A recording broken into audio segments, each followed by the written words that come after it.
क्या इस देश में हत्या अब नॉर्मलाइज हो गया है? क्या इस देश में जो सत्ता पक्ष के लोग हैं, जो रसूखदार लोग हैं, वो रेप करके, मर्डर करके, जमीन कब्जा करके, हत्या करके बच सकते हैं? क्या सचमुच इस देश में संविधान है ही नहीं, या बनाना रिपब्लिक बना दिया गया है? क्या सचमुच इस देश में मनुस्मृति है, जातिवाद है?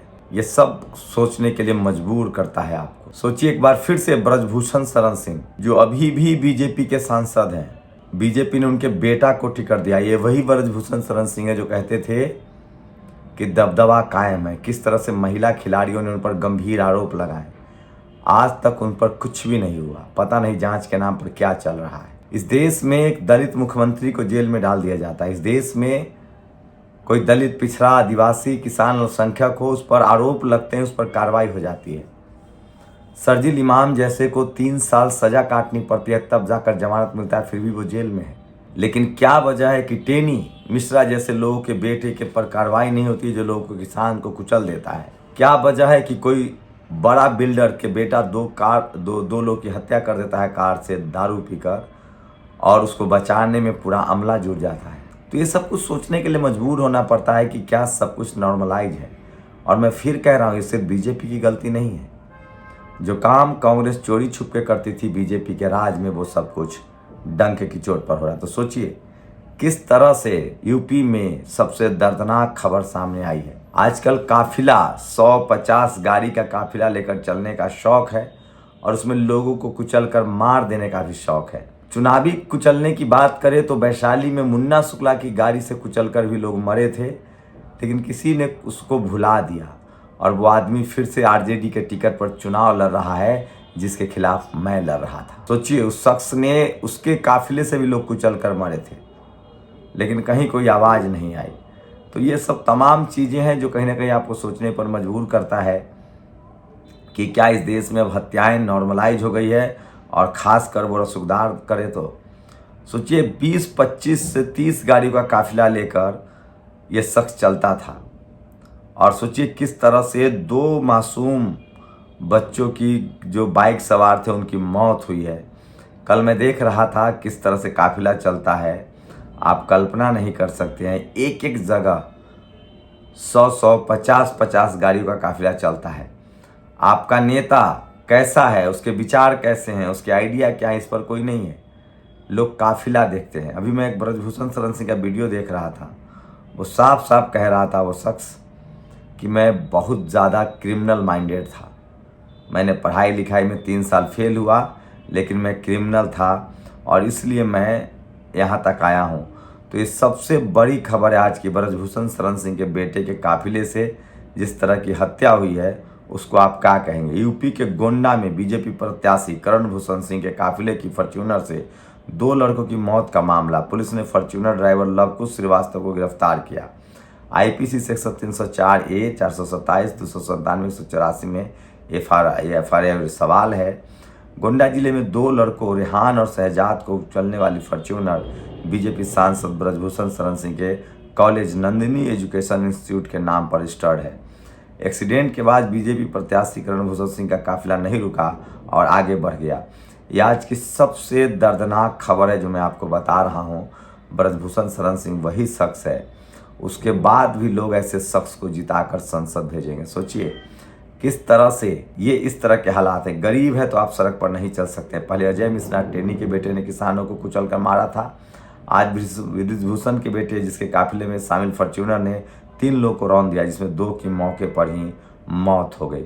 तो ये आज की सबसे बड़ी और दर्दनाक खबर है। सोचिए इस देश में अगर आप पावरफुल हैं और सवर्ण समाज के लोग हैं तो आपका कोई कुछ नहीं बिगाड़ सकता है, लेकिन अगर आप पावरफुल हैं और दलित, पिछड़े, आदिवासी, किसान, अल्पसंख्यक है तो आप नहीं बचेंगे। गाड़ी की हालत देखिए, स्पीड का अंदाज़ा लगाइए, एयरबैग खुल चुके हैं। इसी गाड़ी से 2 युवकों की कुचलने से मौत हुई है, जबकि जो 2 युवक भाजपा सांसद ब्रजभूषण सिंह और पुत्र कैसरगंज से बीजेपी उम्मीदवार करण भूषण के काफिले ने 4 युवकों को रौंदा। 2 की मौत, 2 गंभीर रूप से घायल है। तो ये सबसे दर्दनाक खबर है, मैं इसलिए कहता हूँ। तो सवाल है कि कब तक हम लोग इस तरह के हादसों के शिकार होते रहेंगे, और कब तक हम लोग मुंह नहीं खोलेंगे। सोचिए अजय मिश्रा टेनी के बेटे को क्या हुआ। तो जब से बीजेपी सत्ता में आई है, इस तरह के क्रिमिनल्स के और जो हैं वो उनका जो माइंडसेट है, उनकी जो मोनोपोली है वो और बड़ी हो गई है, क्योंकि उनको लगता है कि वो कुछ भी करेंगे और बच जाएंगे। और ये जो माइंडसेट है ये इस देश को बर्बाद कर रहा है, शोषित वंचित समाज को बर्बाद कर रहा है। तो ये सबसे बड़ी खबर है, दर्दनाक खबर है जो मैं आपको बता रहा हूँ। इसलिए मैं कहता हूँ सोशल मीडिया ही सच्चा मीडिया है, सोशल मीडिया ही बहुजन मीडिया है। सोचिए इसी तरह से किस तरह से मध्य प्रदेश में एक दलित बच्ची के साथ किस तरह से दरिंदगी हुई। उस बच्ची ने आरोपियों के नाम तक लिए, उसके बाद भी वहाँ कार्रवाई नहीं हुई। और नतीजा क्या हुआ?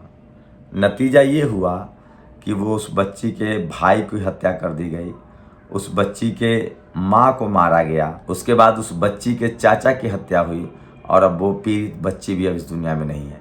अब जाकर मुख्यमंत्री पहुंच रहे हैं और अनाउंसमेंट कर रहे हैं। तो सोचिए इस देश के सिस्टम को किस तरह से हाईजेक कर लिया गया है। ये सबसे खतरनाक है और ये आपको समझना पड़ेगा कि सब कुछ जानबूझकर हो रहा है। आप दलित, पिछड़े, किसान, आदिवासी, अल्पसंख्यक हैं तो आपके साथ दोयम दर्जे का व्यवहार होगा। लेकिन आप अगर रसूखदार हैं और उस पर से अगर जनरल कैटेगरी के हैं तो आपका कोई कुछ नहीं बिगाड़ लेगा। तो अब भी क्या लगता है कि लोग कैसरगंज से उस शख्स को चुनेंगे जिसने चुनाव के दौरान ही 2 की जान ले ली?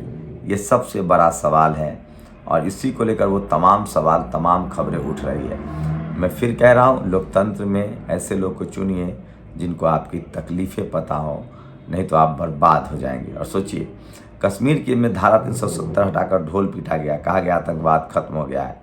कश्मीर में बीजेपी ने अपना कैंडिडेट भी नहीं दिया है। तो आप कल्पना कर सकते हैं कि कितनी बुरी हालत में है बीजेपी और सब कुछ जानबूझकर मैनिपुलेट किया जा रहा है टीवी अखबार के दम पर। बीजेपी का सुपड़ा साफ हो रहा है और इसी तरह के काफिला लेकर ये जो ब्रजभूषण शरण सिंह का बेटा है वो दर्जन काफिला लेकर 12 गाड़ियाँ, 20 गाड़ियाँ, 30 गाड़ियाँ। इस देश के जनता से मेरी अपील है कि आप लोग किसी भी तरह के इस तरह के लोगों को सपोर्ट ना करें जो चुनाव जीतने से पहले इस तरह के घटनाओं को अंजाम दे रहे हैं, वहाँ रुक तक नहीं रहे हैं, चले जा रहे हैं। वो चुनाव जीतने के बाद क्या करें। दूसरी खबर है यूपी से, जहाँ बिजली को लेकर हाहाकार मचा हुआ है। गाय गोबर की राजनीति ने बिल्कुल नया पावर प्लांट नहीं बने दिया और लखनऊ में लोग सड़कों पर हैं। लेकिन सवाल है कि वोट वो फिर भी देंगे राम मंदिर के मुद्दे पर, जात पात के मुद्दे पर। उनके लिए विकास मतलब नहीं है। तो ये सबसे बड़ी खबर है जो सोशल मीडिया पर वायरल है।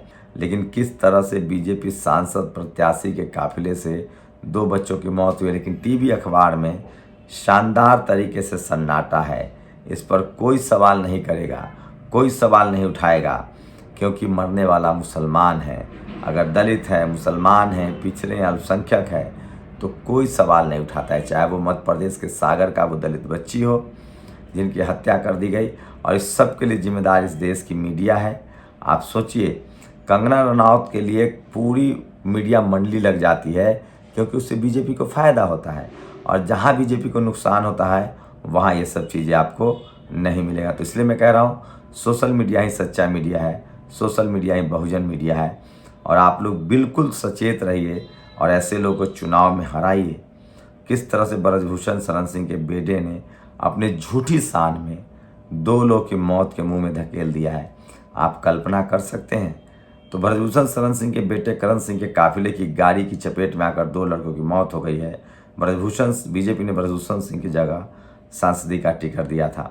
उसी तरह से मध्य प्रदेश में किस तरह से दलित बच्ची को मरने के लिए मजबूर किया गया और अब वहाँ मुख्यमंत्री जा रहे हैं। तो क्या इस देश में दलित, पिछड़े, किसान, आदिवासी, अल्पसंख्यकों को न्याय मिलना मुश्किल है?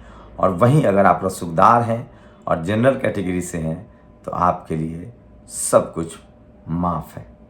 क्या ये सच है? अपनी राय जरूर दीजिए। शुक्रिया। नेशनल दस्तक की आपसे गुजारिश है कि अगर इसको बचाना चाहते हैं तो नेशनल दस्तक को सब्सक्राइब करने के लिए रेड कलर के सब्सक्राइब बटन को दबाएं, फिर बेल आइकन की घंटी दबाएं। नेशनल दस्तक को बचाने के लिए बहुत जरूरी है कि हर खबर को शेयर करें, लाइक करें, कमेंट जरूर करें।